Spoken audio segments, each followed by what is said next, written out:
बारिश में बहू बनाएगी गर्मा गर्म पुलाव।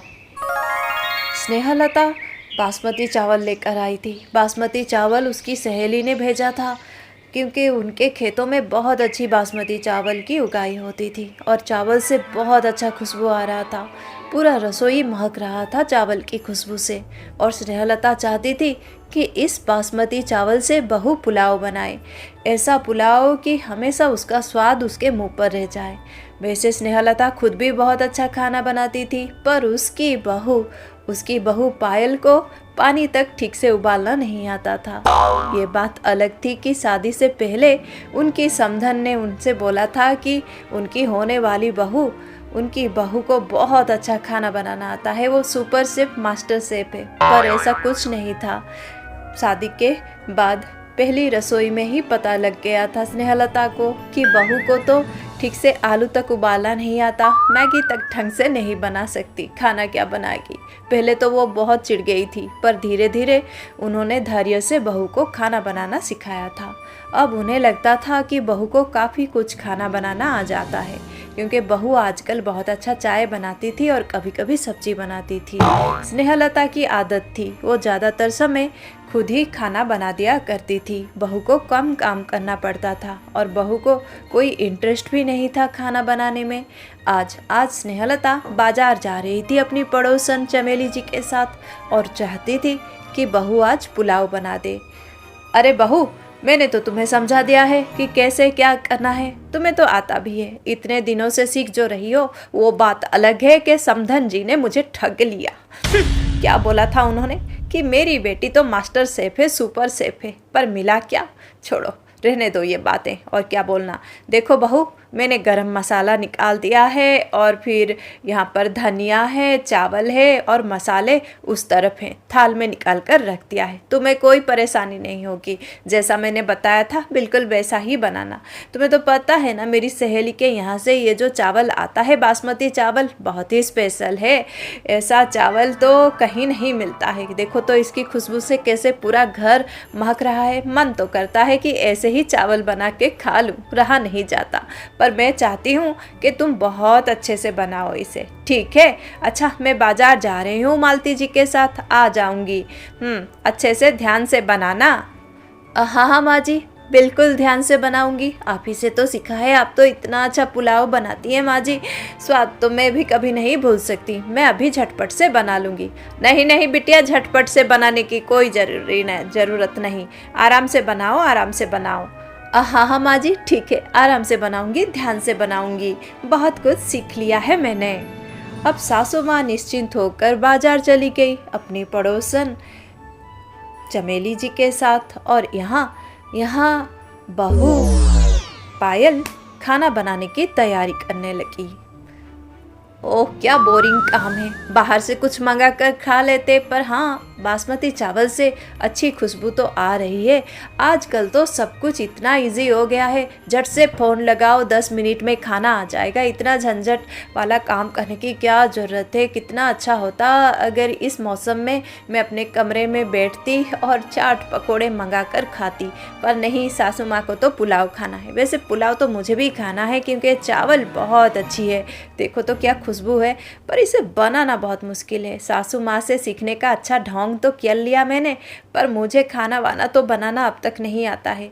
ज़्यादातर समय सासू माँ ही बना दिया करती हैं, मैं तो बस पीछे खड़ी रहती हूँ। आज मुझे दायित्व दे दिया है, क्या मैं ही ये पुलाव बना पाऊँगी। सासू माँ ने तो बोल दिया कि इस बारिश में पुलाव बनेगा, बहू बनाएगी बारिश में गर्मा गर्म पुलाव। पर बहू कैसे पुलाव बनाएगी। बहू का तो कभी ध्यान ही नहीं था कि सासू माँ क्या कैसे बनाती हैं। पुलाव में पहले चावल को उबालकर बनाती हैं या बाद में सब मसाले डालने के बाद पानी डालकर उबालती हैं, ये भी ध्यान नहीं था मेरा। हाय, कैसे बनाऊं, कुछ समझ में नहीं आता। और सासू माँ ने जो भी बोला था उस समय तो मेरा मन बनारसी साड़ी में जाकर अटका था और फिर ऑनलाइन शॉपिंग में। हाँ, और मैं सोच रही थी आज तो मैं बाज़ार जाकर भी शॉपिंग करूँगी। बस शॉपिंग, ऑनलाइन, ये साज श्रृंगार, इसी में ही मेरा मन लगा रहता है। ये सब काम तो मुझे नहीं भाता। पर हाँ, अच्छा खाना खाना मुझे बहुत पसंद है, पर काम करना नहीं, रसोई करना नहीं। काश ये पुलाव सासू माँ बना देती तो कितना अच्छा होता। मैं मज़े से खाती, चाट पकोड़े कैंसिल हो जाता और मैं आराम से इस मौसम में पुलाव खाती, सासू माँ के हाथों का बनाया हुआ। पर ये दायित्व तो मेरे ऊपर है, मुझे बनाना है। सासू माँ बाजार से आएंगी तो गर्मा गर्म पुलाव खाएंगी बारिश में। चलो बनाती हूँ। अब वो याद करने लगती है कि सासू माँ ने उसे क्या बोला था, पर उसे कुछ भी याद नहीं आता है क्योंकि उसका ध्यान बिल्कुल भी नहीं है खाना बनाने के ऊपर।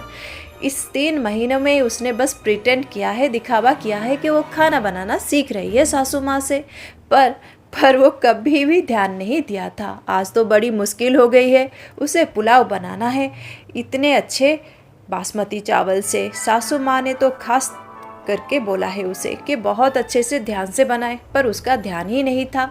अब उसे याद नहीं आ रहा है कि तेल पहले डाले या चावल पहले उबाले और धनिया पत्ता पीस कर डाले या काट कर डाले। अब वो क्या करेगी?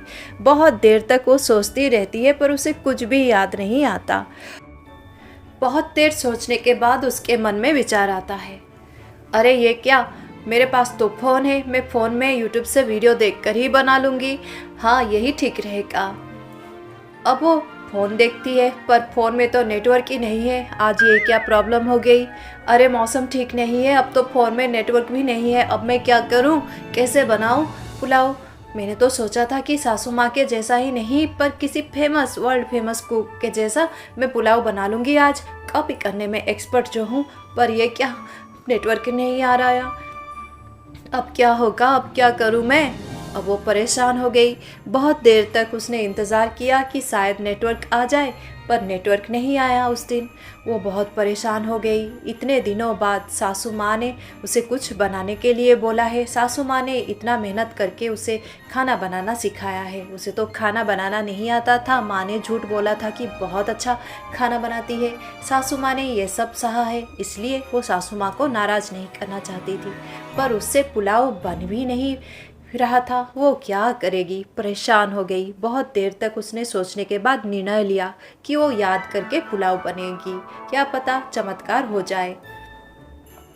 हाँ, थोड़ा बहुत तो याद है मुझे ध्यान देना चाहिए था। मैं अपने अंदाजे से बना देती हूँ, नहीं तो सासू माँ को बुरा लगेगा और मेरी इमेज भी नहीं रहेगी उनके सामने, सम्मान चला जाएगा मेरा। ये ठीक बात नहीं होगी, इतना दुष्टता भी नहीं करना चाहिए।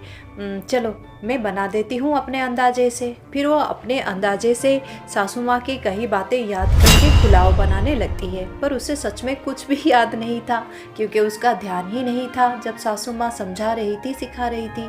अब वो अपने मर्जी से पानी डालती है, मसाले डालती है और चावल डालकर बिरयानी बनाने लगती है। कुछ ही देर में, अरे ये क्या, अजब गजब सी खुशबू आ रही है इससे। ये तो इतना अच्छा खुशबू आ रहा था इस बासमती चावल से, पूरा घर महक रहा था, पर पता नहीं अब ये ऐसी कैसी खुशबू आ रही है। अरे खुशबू कहाँ, ये तो बदबू है, बदबू। अब वो परेशान हो जाती है। उसे पुलाव जब सूखा लगने लगता है तो वो पानी भी गर्म करके उसमें डाल देती है। ये सब करके वो पुलाव नहीं, खिचड़ी जैसा कुछ बना देती है। पता नहीं क्या है वो उसे देखकर ही डर जाती है। अरे ये क्या बना दिया है मैंने, क्या बन गया है मेरे हाथों से, मुझे समझ में नहीं आ रहा है। सासू माँ तो बोल रही थी पुलाव, पर ये तो खिचड़ी जैसे लग रहा है। हे भगवान, अब मैं क्या करूँ? अब वो 1 चम्मच लेती है और अपने द्वारा बनाए हुए स्पेशल खिचड़ी पुलाव को चेक करती है। हे भगवान, उसके तो होश ही उड़ के, ये क्या बना दिया है उसने, इतना बेकार, इतना सड़ा हुआ खाना, उसने तो सब कुछ ही नष्ट कर दिया। वो बहुत डर जाती है। अब सासू माँ आएंगी, वो क्या जवाब देगी? वो बहुत ही मन लज्जित हो जाती है, पर उसे विश्वास है कि सासू माँ ज़्यादा कुछ नहीं बोलेंगी। ऐसी ही है सासू माँ, उसकी हर गलती को थोड़ी सी डांट झपट कर माफ़ कर देती हैं।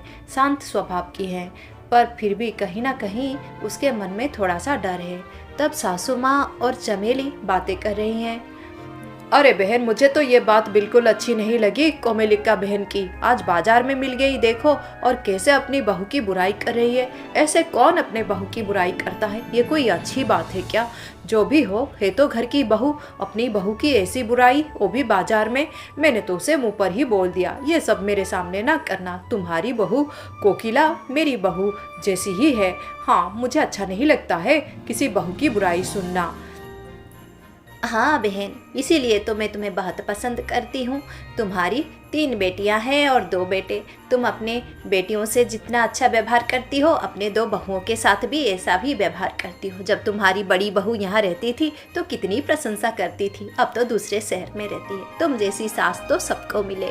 हाँ, तुम बहुत अच्छी हो बहन। मैं भी तुमसे सीखकर अपनी बहू से बहुत स्नेह करती हूँ। हाँ बहन, ऐसा ही करना चाहिए। अरे गलती तो हर किसी से कभी ना कभी हो जाती है, उस बात को थोड़ी पकड़कर इस तरह बैठ जाना चाहिए और बदनाम करना चाहिए अपने घर के लोगों को। मुझे तो सच में बिल्कुल अच्छा ना लगा। अरे वाह, ये सुनकर तो अब पायल के मन को तसल्ली ही मिल गई थी, शांति मिल गई थी। वो बहुत खुश हो गई। जो भी हो, सासू माँ इतने अच्छे दिल की हैं, उसे तो पहले से ही पता था। सासू माँ थोड़ी सी डांट देगी ज़्यादा से ज़्यादा, और कुछ ना होगा। आज वो खुश थी। अरे वाह, चलो मेरा प्रॉब्लम तो सॉल्व हो गया। आज तो बाहर से खाना मंगाऊंगी, मैं ही मंगाऊंगी स्पेशल खाना, और हम सब खाएंगे ये बारिश के मौसम में बैठकर। कुछ देर बाद चमेली अपने घर चली जाती है और फिर जब आ जाती हैं स्नेहलता जी किचन में, तो किचन का दृश्य ही बदल जाता है। वो बहुत गुस्सा करने लगती हैं। ये क्या हाल कर दिया उनके बासमती चावल का उनकी बहू ने। उस दिन तो मानो जैसे स्नेहलता जी का सब्र का बांध ही टूट गया। उन्होंने सब कुछ सह लिया था, अपनी समधन की झूठी बात भी, पर ये क्या कर दिया बहू ने। इतने दिनों तक उन्होंने इतना मेहनत करके उसे खाना बनाना सिखाया, और बहू से थोड़ी सी खिचड़ी भी ना बन पाई। कितना मन था उनका कि ये सुंदर सा बासमती चावल से वो खिचड़ी खाएंगी। उन्हें बहुत गुस्सा आया। उन्होंने बहू की बहुत क्लास लगा दी, बहुत कुछ सुनाया। पहली बार सासू माँ का ये रूप देख लिया पायल ने। पायल को बहुत बुरा लगा और बहुत शर्म आई। गलती भी तो उसी की थी। उस दिन उसने मन में सोचा, सासू माँ अच्छी हैं, मैं उन पर बिल्कुल नाराज़ नहीं हो सकती। उन्होंने बहुत कुछ सहा है मुझसे, मुझे तो कुछ भी नहीं आता था। उन्होंने कितना कुछ ध्यान से मुझे सिखाया, पर कभी मैंने ध्यान ही नहीं दिया।